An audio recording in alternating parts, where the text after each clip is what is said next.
মিনাশ শাইতানির রাজিম। বিসমিল্লাহির রহমানির রহিম।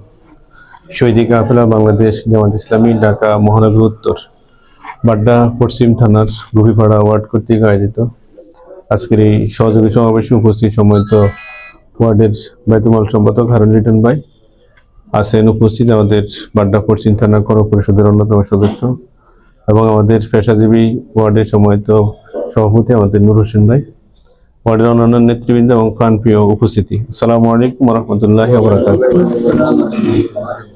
আল্লাহ রাব্বুল আলামিনের কাছে শুকরিয়া আদায় করছি যে আল্লাহ রাব্বুল আলামিন আমাদেরকে সালাতুল ইশার পরে আল্লাহর জমিনে আল্লাহর দ্বীন কায়েমের পথদিত কাফেলা শহীদি কাফেলা বাংলাদেশ জামাত ইসলামী ছায়াতলে এসে আল কোরআন প্রতিষ্ঠার মাধ্যমে আল কোরআন সম্পর্কে কিছু কথা জানা এবং বোঝার তৌফিক দিয়েছেন। এজন্য শুকরিয়া দান পাঠ করে বলছি আলহামদুলিল্লাহ। দুরূদ সালাম প্রেরণ করছি মানবতার মুক্তির দূত, মানবতার মুক্তির দিশারি আদর্শ মহামানব হযরত মুহাম্মদ সাল্লাল্লাহু আলাইহি সাল্লামের প্রতি, যারা নিত জীবন আদর্শেই মানবতার ইহকালীন কল্যাণ পরকালীন মুক্তি। লাকাদ কানা লাকুম ফি রাসূলিল্লাহি উসওয়াতুন হাসানাহ ইন্নাকা লাআলা খুলুকিন আযীম। আল্লাহ রাব্বুল আলামিন বলছেন যে রাসূল সাল্লাল্লাহু আলাইহি ওয়াসাল্লাম আদর্শই তোমাদের জন্য উত্তম আদর্শ, সূরা হাজাবের 21 নম্বর আয়াত। আর সূরা কালামে বলছেন ইন্নাকা লাআলা খুলুকিন আযীম, নিশ্চয়ই আপনি মহান চরিত্রের অধিকারী। আর শহীদদের কথা স্মরণ করছি, যারা বদর ওহুদ থেকে শুরু করে বিশেষ করে এই বাংলার জমিনে জালিমের কারাগার থেকে মুক্ত করার জন্য আমাদের যে সকল ভাইয়েরা জীবন দিয়েছেন, আল্লাহ তাদেরকে শাহাদাতের সর্বোচ্চ মর্যাদা দান করেন। যে সকল ভাইয়েরা হাত হারিয়েছেন, পা হারিয়েছেন, পঙ্গুত্ব বরণ করছেন, আল্লাহ তাআলা তাদেরকে ধৈর্য এবং দ্রুত আরোগ্য দেওয়ার তৌফিক দান করেন। বিশেষ করে গত পরশুদিন আমাদের একজন প্রিয় ভাই সাইফুল ইসলাম আলিফ ভাই, আমাদের 90% মুসলমানের দেশে তাকে এমন নির্মম ভাবে হত্যা করা হলো, শহীদ করে দেওয়া হলো। আমরা তার শাহাদাতের সর্বোচ্চ মর্যাদা কামনা করছি। তো প্রিয় ভাইরা, আমাদের নূর হোসেন ভাই, আমাদের লিটন ভাই অনেক কথা বলছেন। আমি শুধু আসলে আমাদের একজন মুসলিম হিসেবে আমাদের আসলে যে দায়িত্ব কর্তব্য এই সম্পর্কে আমি কিছু কথা বলবো। প্রিয় ভাইরা, আসলে মুসলিম শব্দের অর্থ কি? আমরা যারা এখানে সহযোগী আছে, আমাদের কর্মী ভাইরা হয়তো জানেন, সহযোগী যারা আছেন তারা কি জানেন মুসলিম শব্দের অর্থ কি? কেউ কি একজন বলতে পারবেন সহযোগীদের মধ্যে থেকে যে মুসলিম? আত্মসমর্পণ করছেন, আনুগত্য করছেন, ঠিক না? এই আত্মসমর্পণ আনুগত্য যে করছেন, কোরআন শরীফের কোনো রেফারেন্স কি আমার জানা আছে আমি যে মুসলিম? বলতে পারবেন কেউ? হ্যাঁ, সূরা বাকারার 131 নম্বর আয়াত। আল্লাহ তাআলা ইব্রাহিম আলাইহিস সালামকে বলছেন ইয ক্বালা লাহু রাব্বুহু আসলিম, যে তুমি কি হয়ে যাও? পরিপূর্ণ আত্মসমর্পণকারী হয়ে যাও। আর ইব্রাহিম আলাইহিস সালাম বলছেন ক্বালা আসলামতু লিরাব্বিল আলামিন, আমি আমার রবের নিকট সবকিছু দিয়ে আত্মসমর্পণ করলাম। আমার নিজের বলতে আর কিছু নেই। আমার বাড়ি, আমার ঘর, আমার জীবন, আমার মৃত্যু সবকিছু কার জন্য? আল্লাহর জন্য। এটার একটা জ্বলন্ত উদাহরণ তিনি কিভাবে তৈরি করছেন? জ্বলন্ত উদাহরণটা তৈরি করছেন সূরা আস-সাফফাতের 103 নম্বর আয়াত। কোন সূরা? কত নম্বর আয়াত? যখন আল্লাহ রাব্বুল আলামিন তাকে ইব্রাহিম আলাইহিস সালামকে স্বপ্নে দেখালেন যে একটা পুত্র সন্তান তাকে জবাই দিতে হবে, প্রিয় বস্তুটাকে। আর যখন ইব্রাহিম আলাইহিস সালাম বলছেন যে আমি তোমাকে স্বপ্ন দেখছি, আমি তোমাকে কুরবানি দিব, তখন তিনি কি বলছেন? ক্বালা ইয়া আবাতি ফাআল তা'মুরু সাতাজিদুনি ইনশাআল্লাহ মা'আস সাবিরিন, যদি আল্লাহর পক্ষ থেকে এটা হয়ে থাকে আর তুমি মনে করো যে আমি কি ধৈর্যশীলদের সাথে আছি। এরপর আল্লাহ রাব্বুল আলামিন কি বলছেন? ফালাম্মা আসলামা ওয়া তাল্লাহু লিল জাবিন, তারা উভয় কি হয়ে গেল? মুসলিম হয়ে গেল, পূর্ণ আত্মসমর্পণকারী হয়ে গেল, এবং ইব্রাহিম আলাইহিস সালাম ইসমাইল আলাইহিস সালামকে উপর করে দিল, শুয়ে দিল। দ্যাট মিন্স তাকে জবাই করে দেওয়ার জন্য প্রস্তুতি নিল। আর সাথে সাথে বেহেশত থেকে দুব্বা এসে কি করলো? পরিবর্তন করে দিল। তাহলে ইব্রাহিম আলাইহিস সালাম যে মুসলিম স্বীকৃতি দিয়েছেন, তার প্রমাণ কি রাখছেন? ছেলেকে কুরবানি দেওয়ার মাধ্যমে সেটা প্রমাণ করে দিয়ে গেলেন। সেখান থেকে আমরা কুরবানি যখন দেই তখন বলি কুল ইন্না সলাতি ওয়া নুসুকি ওয়া মাহইয়ায়া ওয়া মামাতি লিল্লাহি রাব্বিল আলামিন, বলো আমার নামাজ, আমার জীবন, আমার মৃত্যু, আমার কুরবানি সবকিছু কার জন্য? দিস ইজ কল্ড মুসলিম। হযরত ইউসুফ আলাইহিস সালাম তো নবী ছিলেন, নবী থাকার পরেও তিনি আল্লাহর কাছে একটা দোয়া করছেন। সূরা ইউসুফের 101 নম্বর আয়াত। কোন সূরা? কত নম্বর আয়াত? বলছেন ফাতিরাস সামাওয়াতি ওয়াল আরদ, আসমান ও জমিনের মালিক কে? আনতা ওয়ালিয়্যু ফিদ দুনিয়া ওয়াল আখিরাহ, যে আপনি আমার দুনিয়া অভিভাবক, আখিরাতে অভিভাবক। তাওয়াফানি মুসলিমা ওয়াল হিকনি বিস সালিহিন, যে আমাকে মুসলমান বানান এবং সলিহদের অন্তর্ভুক্ত করেন। তো উনি তো নবী ছিলেন, উনি কেন আবার আল্লাহ রাব্বুল আলামিনের কাছে মুসলিম হওয়ার জন্য আবার প্রার্থনা করলেন? কারণ হচ্ছে যে এমন কোন দিক, এমন কোন বিধান থাকবে না যে উনি কি করেন নাই, আত্মসমর্পণ করেন না। এই জন্য আল্লাহ রাব্বুল আলামিনের কাছে আবার দোয়া করেন যে আমাকে আবার মুসলিম বানান। ঠিক হয় না? যুগে যুগে যারা মুসলিম ছিলেন, যুগে যুগে যারা যেই নবী আসছেন সেই নবীকে অনুসরণ করছেন, তারাই সবাই মুসলিম ছিলেন। আল্লাহ রাব্বুল আলামিন যখন যে নবীকে পাঠাইছেন ওই নবীর অনুসারী কি ছিলেন? মুসলিম ছিলেন। এই কথা আমরা কোথায় থেকে জানছি? এই কথা আমরা জানছি আল কোরআন থেকে। সূরা হজের ৭৮ নম্বর আয়াত। কোন সূরা? সূরা হজ। কত নম্বর আয়াত? আল্লাহ তাআলা বলছেন ওয়াজাহিদু ফিল্লাহি হাক্কা জিহাদিহি, যে তোমরা আল্লাহর রাস্তায় সংগ্রাম করো যেভাবে সংগ্রাম করা উচিত। ওয়াজ তাবাকুম, এবং তোমাদেরকে এই কাজের জন্য বাছাই করা হয়েছে। ওমা জাআলা আলাইকুম ফিদ্দীন মিন হাওয়াজ, এবং জীবন বিধান সম্পর্কে তোমাদের কোনো সংকীর্ণতা চাপিয়ে দেওয়া হয় না। মিল্লাতা আবিকুম ইব্রাহিম, তোমাদের মিল্লাতকে ইব্রাহিম আলাইহিস সালাম। ওয়া সাম্মাকুমুল মুসলিমিন মিন ক্বাবল, তোমাদের নাম এখনই মুসলমান তা না, পূর্বে তোমাদের নাম কি ছিল? মুসলিম ছিল। অফি হাযা লিয়াকুন রাসূলু আলাইকুম শাহিদা ওয়া তাকুনু শুহাদা আলান নাস, একজন মুসলিম হিসেবে তোমার দায়িত্ব কি? মানুষের জন্য তুমি সত্যের সাক্ষী হবা। আর তোমার জন্য সত্যের সাক্ষী হবে কি? রাসূল করিম সাল্লাল্লাহু আলাইহি ওয়াসাল্লাম। তোমার কাজটা কি হবে? ফাকিমুস সালাতা, নামাজ প্রতিষ্ঠা করবে। ওয়া আতুজ যাকাতা, যাকাত প্রতিষ্ঠা করবে। ওয়া আতাসিমু বিল্লাহ, এবং আল্লাহর দ্বীনকে, আল্লাহর জীবন বিধানকে, আল্লাহর কোরআনকে তোমরা সংঘবদ্ধভাবে আঁকড়ে ধরবে। এই কাজ করতে গেলে তোমাদের কি আসবে? বাধা আসবে। এই কাজ করতে গেলে তোমাদের জুলুম আসবে। এই কাজ করতে গেলে তোমাদের নির্যাতন আসবে। এই কাজ করতে গেলে তোমাদেরকে জেল খাটতে হবে। এই কাজ করতে গেলে তোমাদেরকে বাড়ি হারা হয়ে যেতে হবে। এই কাজ করতে গেলে তোমাদের জীবনকে শেষ করে দেওয়া হবে। সে সময় তোমরা কার কাছে আর অভিভাবক হিসাবে মেনে নিবা? হুয়া মাওলাকুম ওয়া নি'মাল মাওলা ওয়া নি'মান নাসির, তোমাদের একমাত্র অভিভাবক আল্লাহ, এবং তিনি কতই না উত্তম অভিভাবক। সম্মানিত ভাইরা, আজকে যারা আমরা মুসলিম দাবি করতেছি, আমরা কিভাবে মুসলিমের ভূমিকা রাখবো? আল্লাহ রাব্বুল আলামিন আমাদের ফাংশনগুলো সূরা হজের ৭৮ নম্বর আয়াতে বলে দিয়েছেন।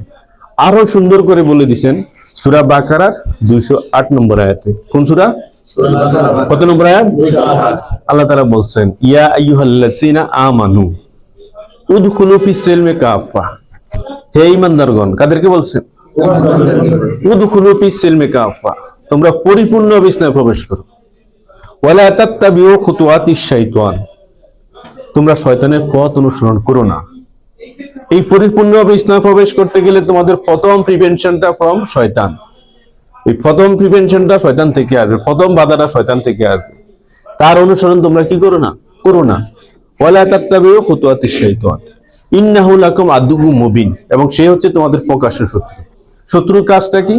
শত্রুর কাজ হচ্ছে আমি যে ভালো কাজটা করি যাতে আমি যা করতে না পারি। আমাদের জন্য সর্বোচ্চ স্থান কোথায়?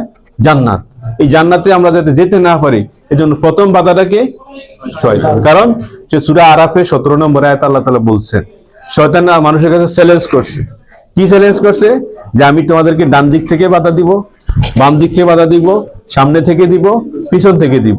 তার মানে তোমরা কোনোভাবে আমার অসওয়াসা থেকে বের হওয়ার কোনো সুযোগ নেই। এই জন্য আল্লাহ রাব্বুল আলামিন কি বলছেন চ্যালেঞ্জের মোকাবিলায়? যে আমার যারা প্রিয় বান্দা আছে, যারা আমার মুখলেস বান্দা আছে, তুমি তাদের কি করতে পারবা না? ক্ষতিগ্রস্ত করতে পারবা না।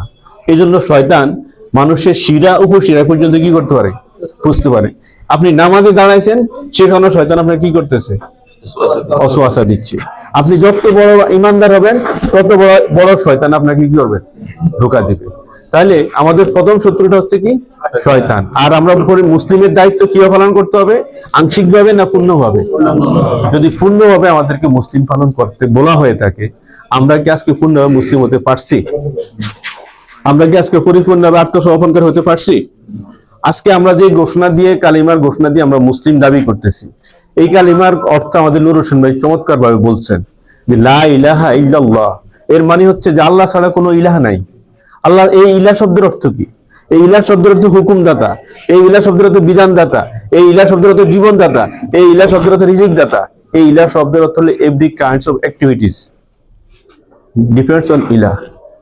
একমাত্র ইলা আমার একজনই।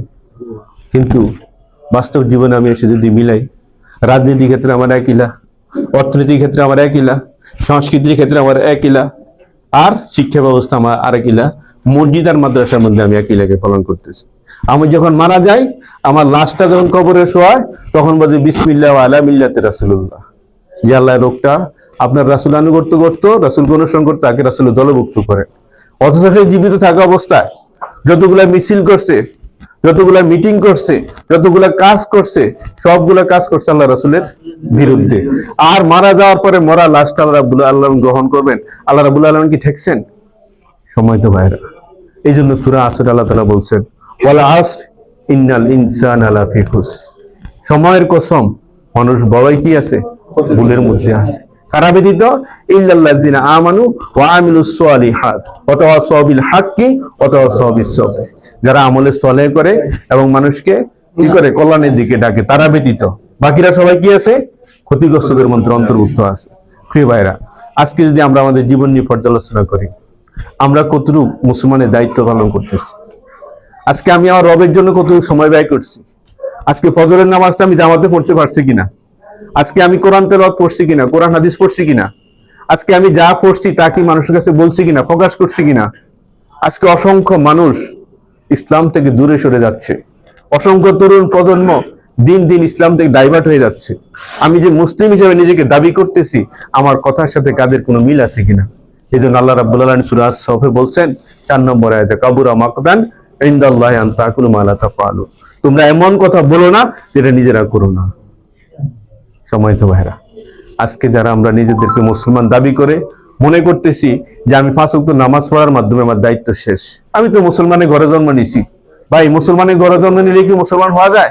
ডাক্তারের ছেলে কি ডাক্তার হতে পারে? যদি ডাক্তারের ছেলে ডাক্তার হইতে না পারে, তাহলে মুসলমানের ঘরে জন্ম নিলে, মুসলমানের কাজ না করে সে কিভাবে মুসলিম হতে পারে? আজকে কি আমরা বুকে হাত দিয়ে বলতে পারবো যে আমরা আমাদের মুসলমানের দায়িত্বটা আমরা সঠিকভাবে পালন করতেছি? করতে পারতেছি না। এই জন্য আল্লাহ তাআলা সূরা বাকারার 85 নম্বর আয়াতে বলছেন যে আফা তুমিনুনা বিবাদিল কিতাব ওয়া তাকফুরুনা বিবাদ, যে তোমরা কোরআনে কিছু অংশ মানবা, কিছু অংশ মানবা না, এটা তোমাদের জন্য হবে না। আরো সতর্কবাণী করে দিচ্ছেন সূরা আল ইমরানের 102 নম্বর আয়াত। ওইখানে আমাদেরকে খুব নরম ভাষায় বলছেন, ইয়া আইয়ুহাল্লাযিনা আমানু ওয়াত্তাকুল্লাহ, হে ঈমানদারগণ তোমরা আল্লাহকে ভয় করো, হাক্কা তুকাতিহি, যেভাবে ভয় করা উচিত। শুধুমাত্র কোন রকম ভয় না, যেভাবে ভয় করলে আল্লাহ রাব্বুল আলামিন খুশি হবেন সেইভাবে ভয় করতে বলা হয়েছে। এবং বলা হয়েছে ওয়ালা তামুতুন্না, তোমরা মৃত্যুবরণ করো না, ইল্লা ওয়া আনতুম মুসলিমুন, মুসলমান না হওয়া ব্যতীত। তাহলে আমরা তো মুসলমানই আছি, তা আল্লাহ তাআলা কেন আমাদেরকে মুসলিম না মৃত্যুবরণ করতে বলছেন? আবার ইউসুফ আলাইহিস সালাম কেন বলছেন যে আল্লাহ আমাকে মুসলিম না আবার মুসলিম বানান? এর মানে হচ্ছে আমাদের এমন কোনো দিক থাকবে না, আমাদের এমন কোনো বিধান থাকবে না, আমাদের এমন কোনো কাজ থাকবে না যেটা আমাদের ইসলামের বাইরে চলে যাচ্ছে। সম্মানিত ভাইরা, আজকে আমরা এত 90% মুসলমানের দেশ, যেখানে আমরা আমাদের রাষ্ট্রীয়ভাবে ইসলামকে আমরা আনতে পারতেছি না। অথচ আল্লাহ তাআলা স্পষ্ট বলেছেন সূরা মাইদার 45 নম্বর আয়াতে, ওমান লাম ইয়াহকুম বিমা আনজালাল্লাহু ফাউলাইকুমুজ জালিমুন ফাউলাইকুল কাফিরুন ফাউলাইকুল ফাসিকুন। একই 47 থেকে 48 আয়াতের ভিতরে আল্লাহ তাআলা বলছেন, যারা আল্লাহ দেওয়া বিধান অনুসারে জমিনে ফয়সালা করে না, তারা জালিম, তারা ফাসিক, তারা কাফির। তাহলে আমরা কি এই বিধানের অনুসরণ পালন করতেছি? তাহলে আমরা কি জালিম ফাসিকের আওতায় পড়ি কিনা? আমরা আজকে মুখে বলতেছি আমরা মুসলমান, আমরা নামাজের মাধ্যমে আল্লাহর নিকট স্বীকৃতি দিতেছি আমরা মুসলমান, কিন্তু আমরা বাস্তব জীবনে আমরা অন্যান্য ইলাকে অনুসরণ করতেছি। তাহলে এই মুসলমান অর্থ দিয়ে আমরা আল্লাহর কাছে কি জবাব দেব? আল্লাহ তাআলা আমাদেরকে স্পষ্ট করে বলে দিয়েছেন, ইয়া আইয়ুহাল্লাযিনা আমানু মা লাকুম ইযা কিলা লাকুম উনফিরু ফি সাবিলিল্লাহি সাকালতুম ইলাল আরদ। সূরা তাওবার 38 নম্বর আয়াতে, হে ঈমানদারগণ তোমাদের কি হয়েছে? তোমাদেরকে যখন আল্লাহর রাস্তায় বের হইতে বলা হয়, তোমরা জমিনকে এমন ভাবে আঁকড়ে ধরবা যাতে তোমরা মৃত্যুবরণ করবা না। অথচ আমা হায়াতুদ দুনিয়া ইল্লা কলিল, আখিরাতের দুনিয়ার জীবনটা যে দুনিয়ার ভালোবাসার কারণে আমি আজকে ইসলাম থেকে দূরে সরে যাচ্ছি, যে দুনিয়ার ভালোবাসা প্রতিষ্ঠিত হওয়ার কারণে আমি আল কোরআনকে পড়ার সময় পাচ্ছি না, যে দুনিয়ার ভালোবাসার কারণে 5 ওয়াক্ত নামাজ আমি জামাত আদায় করতে পারছি না, সেই দুনিয়ার সম্পর্কে মহান রবের ঘোষণা হচ্ছে সূরা হাদীদের 20 নম্বর আয়াতে। আল্লাহ তাআলা বলছেন, ইলামু আন্নামাল হায়াতুদ দুনিয়া লাইবু ওয়া লাহু ওয়া যিনাতু ওয়া তাফাকুরুম বাইনাকুম ওয়া তাকাসুরুন ফিল আমওয়ালি ওয়াল আওলাদ। জেনে রেখো, আল্লাহ তাআলা বলছেন জেনে রেখো, দুনিয়ার জীবন হাসি তামসা, খেল, আনন্দ ফুর্তি, সম্পদের, সন্তানের অহংকারের প্রতিযোগিতা ছাড়া আর কিছুই না।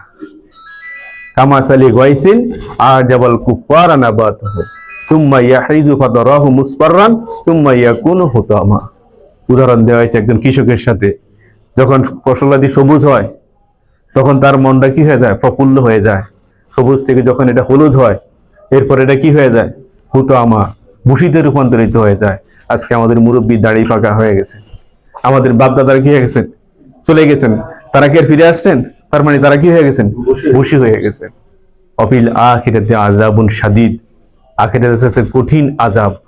এর পাশাপাশি কি আছে? ও মাগফিরাতুম মিনাল্লাহি ওয়া রিদওয়ানা, আল্লাহর ক্ষমা এবং আল্লাহর সন্তুষ্টি। ওমা হায়াতুদ দুনিয়া ইল্লা মাতাউল গুরুর, দুনিয়ার জীবনটা চলনা ছাড়া আর কিছুই না। এরপরে কি বলছেন? তাহলে আমাদের ভূমিকা কি থাকবে? ওয়াসাবিকু ইলা মাগফিরাতি মির রাব্বিকুম ওয়া জান্নাতি আরদুহা কাদিস সামাওয়াতি ওয়াল আরদ। তোমরা আল্লাহর ক্ষমা এবং ওই জান্নাতের দিকে দৌড়াও, প্রতিযোগিতা করো। তোমরা বসে থেকো না, তোমাদের সময় কি খুবই কম। এখানে বলছে প্রতিযোগিতা করার জন্য।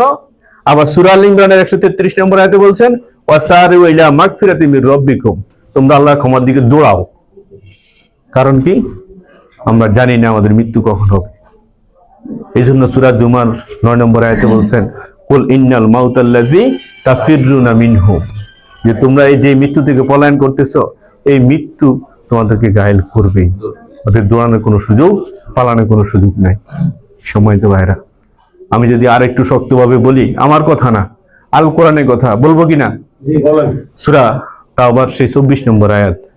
আল্লাহ তাআলা আমাদেরকে ভয়ঙ্কর ভাবে বলছেন, যেই শব্দের মধ্যে, যে আয়াতের মধ্যে কুল শব্দ থাকে, এই কুল মানে হচ্ছে এখানে আর দাড়ি কমা কিছু নাই। আল্লাহ তাআলা অনেক ভয়ঙ্কর ভাবে এখানে উদাহরণ দেন। কুল ইন কানা আবাউকুম ওয়া আবনাউকুম ওয়া ইখওয়ানুকুম ওয়া আজওয়াজুকুম ওয়া আশিরাতাকুম। কয়টা সম্পর্কের কথা হচ্ছে? 5টা।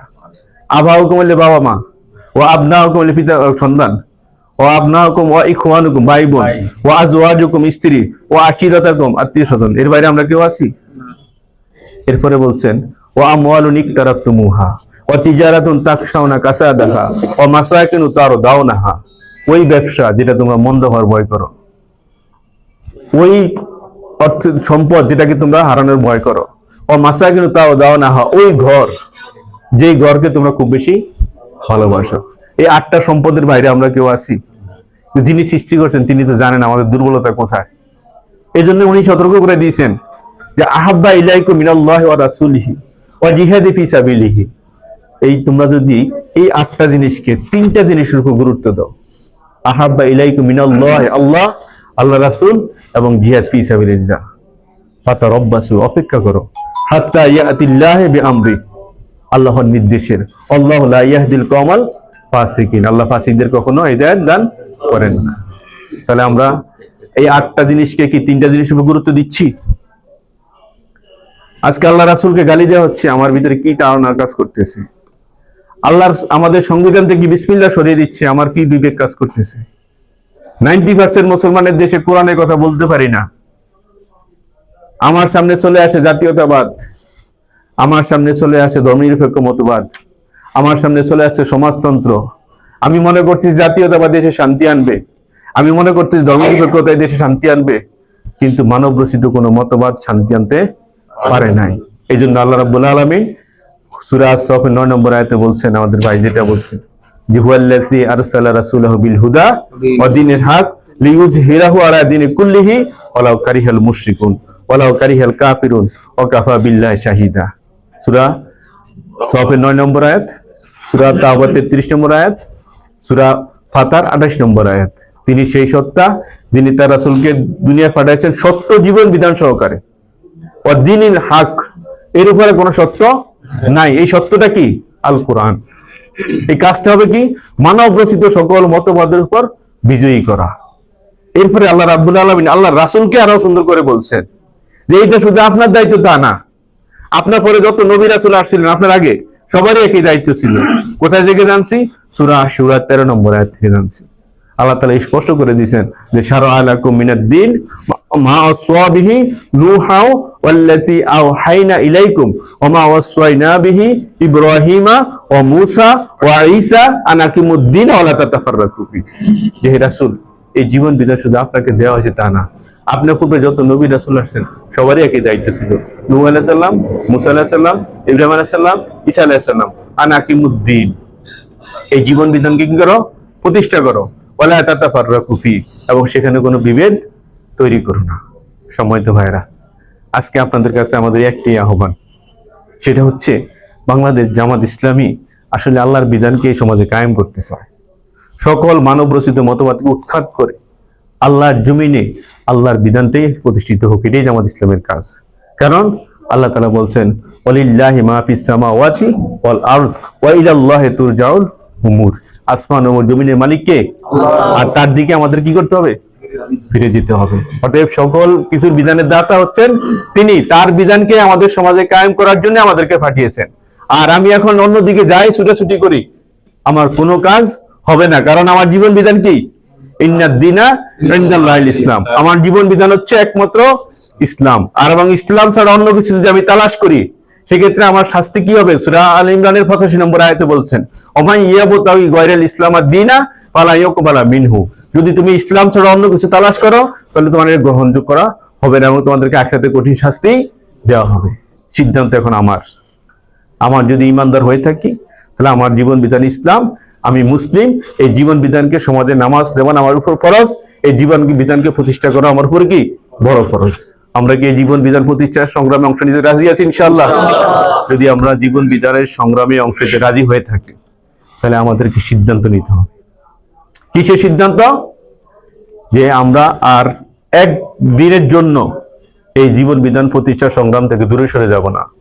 আজকে যে কোরআনের মেসেজগুলো আমরা পাইলাম, এই মেসেজগুলো যদি আমরা সঠিকভাবে অনুধাবন করতে ব্যর্থ হই, এই মেসেজগুলো যদি আমাদের বুঝতে কোনো ধরনের সমস্যা হয়ে থাকে, এই মেসেজগুলো বুঝতে যদি আমাদের কোনো সংকীর্ণতা, আমাদের কোনো সন্দেহ কাজ করে থাকে, আল্লাহ তাআলা আমাদের জন্য শাস্তির বিধান রেখে দিয়েছেন।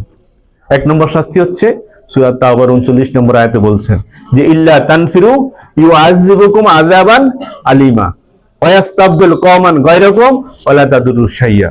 তোমরা যদি যুদ্ধটা না করো তাহলে তোমাদের পরিবর্তন একটা জাতিকে নেতৃত্ব দেওয়া হবে এবং তোমাদেরকে শাস্তি দেওয়া হবে।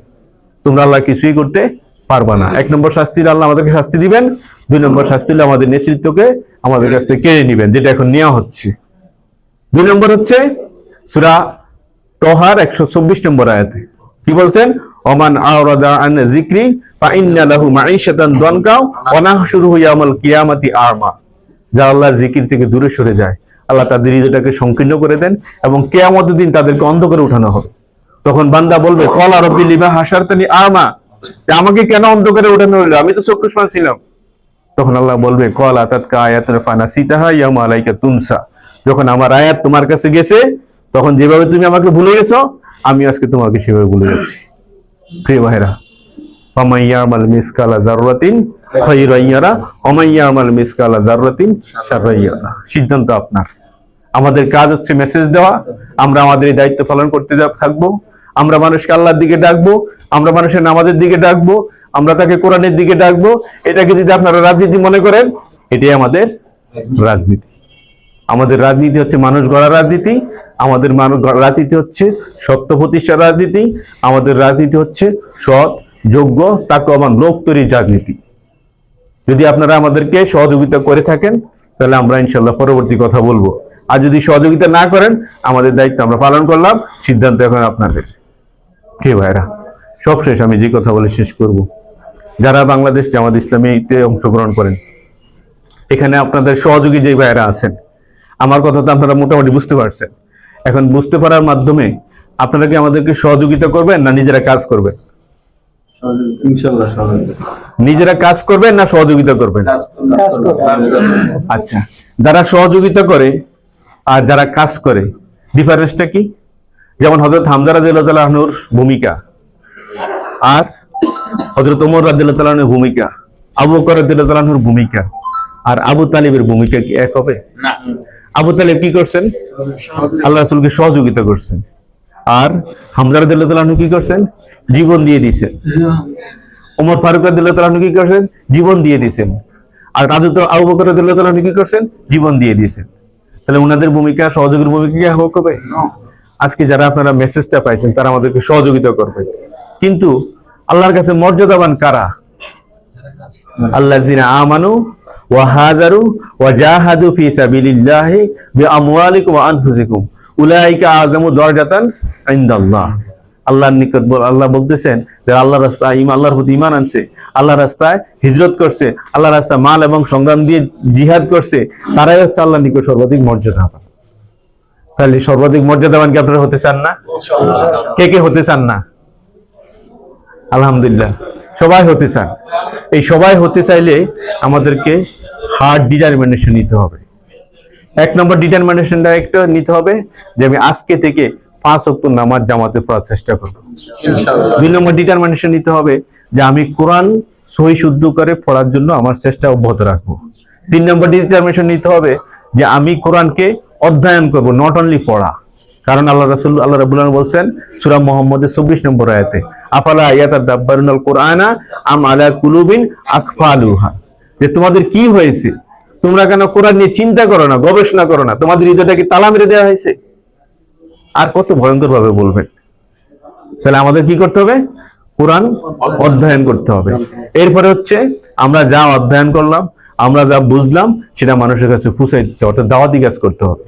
কারণ আল্লাহ তাআলা সূরা আল ইমরানের 104 নম্বর আয়াতে বলছেন ওয়ালতাকুম ইনকুম উম্মাতুন ইয়াদউনা ইলাল খায়র ওয়া ইয়ামুরুনা বিল মারুফ ওয়া ইয়ানহাউনা আনিল মুনকার, যে তোমাদের মধ্যে এমন একটা দল থাকতেই হবে যারা মানুষকে সৎ কাজে আহ্বান করবে, অসৎ কাজ বিরত রাখবে। এরপরে আল্লাহ তাআলা মর্যাদাটা দিয়ে দিবেন যে ওমান আহসানু কাওলাম মিম্মান দা ইলাল্লাহ ওয়া আমিলা সালিহা ওয়া ক্বালা ইন্নানি মিনাল মুসলিমিন, যে তার কথার চেয়ে কার কথা উত্তম হতে পারে যে মানুষকে আল্লাহর দিকে ডাকে, নিজে নেক আমল করে এবং বলে মুসলমানদের অন্তর্ভুক্ত। প্রিয় ভাইরা, এর পাশাপাশি আমাদের পরিবারকে মুসলিম বানাতে হবে। কেননা কু আনফুসুকুম ওয়া আহলিকুম নার, নিজে জাহান্নামের আগুন থেকে বাঁচাও, পরিবারকেও বাঁচাও। তো এই কাজগুলো ইনশাআল্লাহ আমরা করতে পারবো ইনশাআল্লাহ। এরপরে আসছেন প্রিয় ভাইরা, এই কাজগুলো করতে গেলে আমাদের কিছু খরচাপাতি লাগে, কারণ অর্থ ছাড়া কিছুই হয় নাই। এই জন্য আল্লাহ তাআলা বলছেন ইন্নাল্লাহা আশতারা মিনাল মুমিনিনা আনফুসাহুম ওয়া আমওয়ালাহুম বিআন্না লাহুমুল জান্নাহ, মুমিনদের মাল এবং জানের বিনিময়ে আল্লাহ জান্নাত খরিদ করে নিয়ে গেছে। সব সময় বলছেন আগে মাল তারপরে জান, কারণ তুমি তোমার জানটা যখন দিয়ে দিবা মালটা পড়ে থাকবে, আর এই মালটা তখন কি করবে? তোমার উত্তরসূরিরা বিভিন্ন কাজে ব্যয় করবে, যেটা তুমি জানো না এটা কি ভালো কাজে খারাপ ব্যয় হবে না খারাপ কাজে ব্যয় করবে। এই জন্য আগে তোমার মাল দাও, তারপরে তুমি কি করো? জানো। তাহলে আমরা এরকম প্রোগ্রামগুলো কম করতে চাই না বেশি করতে চাই? আমরা বেশি বেশি করে মানুষের কাছে দাওয়াত দিতে চাই না কম করে দাওয়াত দিতে চাই? তাহলে আমাদের যে অ্যারেঞ্জমেন্টে যে খরচ আছে, এই দেশে ইসলাম প্রতিষ্ঠা করার জন্য যে বিশাল একটা প্ল্যাটফর্ম নেওয়া হয়েছে, সেখানে আমাদের জামাত ইসলামের যারা আমরা রোকন আছি, আমাদের ইনকামের 5% আমরা সংগঠনকে দিয়ে দিই। আর যারা আমাদের কর্মী আছে তারা তাদের ইচ্ছা মতো যার যতটুকু সামর্থ্য আছে তার আলোকে সে কি করবে? আপনারা দেখবেন যে বিভিন্ন সামাজিক কাজে, দেশের প্রাকৃতিক দুর্যোগে, দেশের যে কোনো ক্লান্তি জামাত ইসলাম অগ্রণী ভূমিকা রাখে। কিন্তু জামাত ইসলামকে বলা হয়েছিল যে তাদের ইসলামী ব্যাংক হচ্ছে একমাত্র ফান্ডের সোর্স, সেটাকে বন্ধ করে দিলে তারা কি হয়ে যাবে? পঙ্গু হয়ে যাবে। কিন্তু তারা জানে না যে আমাদের একজন রিক্সাওয়ালা মাসে যদি 5,000 টাকা কামাই করে, সেখান থেকে সে 100 টাকা আমাদেরকে দিয়ে দেয়। তাহলে এই সংগঠনকে দমিয়ে রাখা কি সম্ভব? সম্ভব না। তাহলে আমাদের যারা আমরা কর্মী হতে চাই, কাজ করতে চাই, আমাদেরকে আল্লাহর রাস্তায় ব্যয় করতে হবে। সবশেষে আমাদের কি করতে হবে? প্রোগ্রামাদিতে আসতে হবে। প্রোগ্রামাদিতে আসলে কি হবে? আমরা কোরআনের মেসেজগুলো পাবো। আমরা যাদের সহিহ তেলাওয়াত নেই তাদেরকে তেলাওয়াত শিক্ষা দেব। আমরা যাদের মাসলা মাসাইল জানা নেই তাদেরকে মাসলা মাসাইল শিক্ষা দেব। নিজেরা আমরা জ্ঞান অর্জন করব এবং সে আলোকে আমরা সমাজটাকে পরিবর্তন করব। যদি আমরা এই কাজগুলো করতে পারি তাহলে আমরা জামাত ইসলামের কর্মী হিসেবে নিজেরা দাবি করতে পারবো ইনশাআল্লাহ। সবশেষ আমি যে কথা বলে শেষ করব প্রিয় ভাইরা, আজকে যেই সময় আমরা এখানে বসছি, এই সময় আমাদের ফিলিস্তিনের ভাইদেরকে নির্মমভাবে হত্যা করা হচ্ছে, কাশ্মীরের ভাইদেরকে হত্যা করা হচ্ছে, আর আমার বাংলাদেশে গভীর ষড়যন্ত্র চলতেছে। এইভাবে যদি আমরা ঘুমিয়ে থাকি, এই দেশ আমাদের হাতছাড়া হয়ে যাবে। আমরা আমাদের মসজিদে গিয়ে নামাজ আদায় করতে পারবো না, কারণ ঘুমন্ত জাতি কি কখনো কি হয় না, জাগ্রত করা যায় না। জাতি নিজেকেই জাগতে হবে। আর এই জাগার জন্য আমাদের মূল ফান্ডামেন্টাল হাতিয়ার হচ্ছে কি, আল কোরআন। যত বেশি আমরা আল কোরআনকে আঁকড়ে ধরবো, যত বেশি আমরা কোরআন নিয়ে চিন্তা করব, গবেষণা করব, আল্লাহ রাসূলের সেই ভবিষ্যৎবাণী, আল্লাহ রাসূল আমাদেরকে বিদায় হজের ভাষণে বলে গেছেন যে আমি তোমাদের জন্য দুটি জিনিস রেখে গেলাম, একটা হচ্ছে আল কোরআন, আর একটা হচ্ছে কি, সুন্নাহ। যতদিন পর্যন্ত আঁকড়ে ধরবা ততদিন পর্যন্ত তোমরা বিশ্বের বুকে শ্রেষ্ঠ জাতি হিসেবে থাকবা। আর যখনই ভুলে যাবা তখনই তোমরা নির্যাতিত, নিপীড়িত, নিষ্পেষিত, অধিকার থেকে বঞ্চিত হয়ে যাবে। প্রিয় ভাইরা, আমি আপনাদেরকে এই উদাত্ত আহ্বান জানাচ্ছি যে আসুন, আমার মুসলমানের দায়িত্ব এবং কর্তব্য আল কোরআন থেকে সরাসরি জানি, সংগঠনের সাথে সম্পৃক্ত থাকি, জামাত ইসলামের সাথে সম্পৃক্ত থাকি, আমার ঈমান আকীদাকে যাতে আমরা ভালোভাবে নিজেরা উপলব্ধি করতে পারি। এই আশাবাদ ব্যক্ত করে আমি আমার কথা এখানে শেষ করছি। ওমা তাওফীক ইল্লা বিল্লাহ। আসসালামু আলাইকুম ওয়া রাহমাতুল্লাহি ওয়া বারাকাতুহু।